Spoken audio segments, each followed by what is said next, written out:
Madrid memenuhi jalan-jalan dengan domba dan lonceng mereka berbunyi saat para gembala menggiring ternaknya melewati jantung ibu kota Spanyol di sepanjang jalan tua menuju padang rumput musim dingin.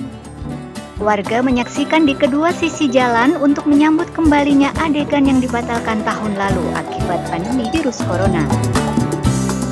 Anak-anak yang terbiasa dengan lalu lintas kota menikmati kesempatan untuk lebih dekat dengan binatang.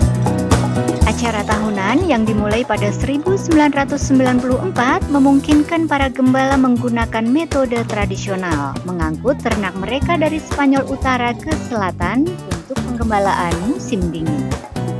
Beberapa abad lalu, jalan ini melewati perdesaan yang sepi, tapi sekarang membuat domba melintasi kota yang ramai. Domba-domba itu berjalan di tengah bunyi lonceng yang tergantung di leher mereka. Para penggembala mengenakan pakaian tradisional dan memimpin kawanan mereka memainkan musik rakyat dan menari.